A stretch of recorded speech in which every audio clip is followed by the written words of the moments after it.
So That's speaking of amazing. destinies, we would love to, maybe at this is a good time to make sure that we have time for it.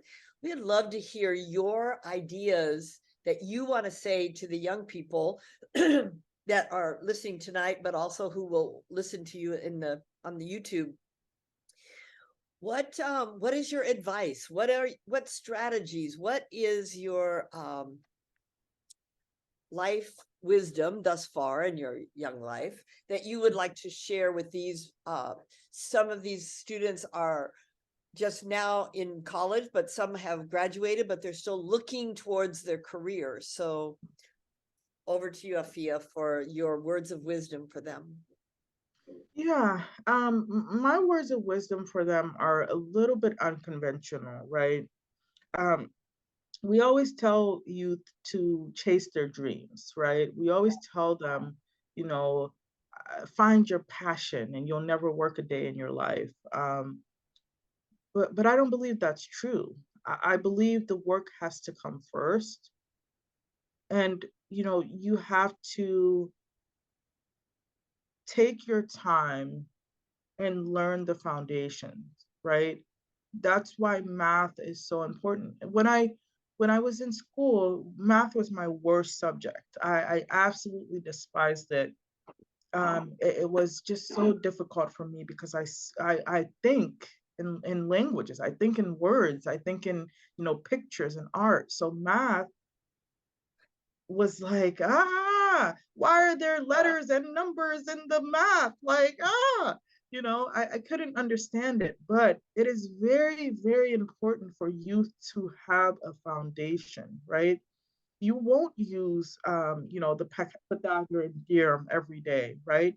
You will not, find the slope of a triangle every day, right?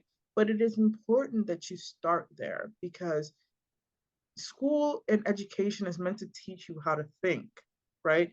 And if I hadn't gone through those challenges in school of learning, not only the academics, but the social, norms, it would have been really difficult for me to come back and say, hey, here are the things that I have taken from, my, time in the education system, right? So what I would say is don't be afraid to do the work first, right? You have to learn the foundations before you go out and chase your dreams and find your passion, right?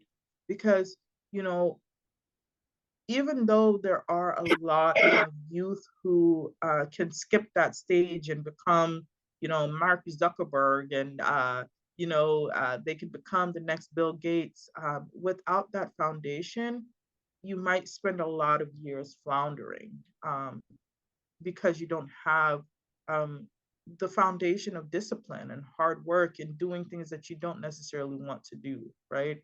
Um, and this is a lesson that I'm still learning, right? Is, there have to be years when you are just dedicating yourself to the process, right? The process of getting up every day, having a calendar, having, a work schedule where you're not necessarily full of energy and passion and love for what you're doing, but you're building those discipline muscles, right? Those muscles where I know how to show up every day and contribute to something larger than myself so that, you know, I can, build that something that is, what I'm contributing to every day, if that makes sense. Yeah, You know, yeah, so you have, yeah, I think it's important to contribute to something that you may not necessarily enjoy and love and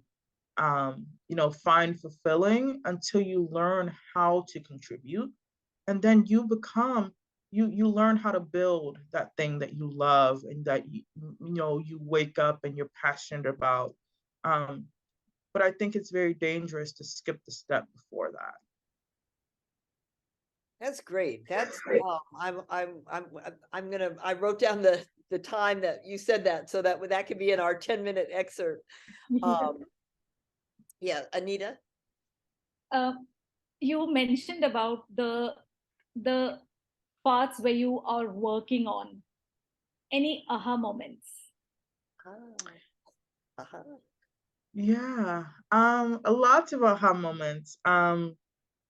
You know, the last few years for me have been really, really difficult. Again, because, you know, you all are seeing me in the phase where I figured it out, right? And it's beautiful and it's glorious and it's I've contributed. I've built that self-discipline, but just 2 years ago, I didn't have that, and it was really difficult for me to recognize what was missing in my life. Um, and the aha moment as I spoke right now is, I needed to walk away to find my path, if that makes sense. Sometimes you're walking along a path and it's so well beaten, right? It's such a well beaten path that you're like, I know exactly where I'm going. I know exactly where I'm going. I know exactly where I'm going. But sometimes you realize, on your journey there, I don't want to go there. Even though I know exactly where it's going, I don't necessarily want to go there. And starting to walk the other way is such it's a very difficult decision, right?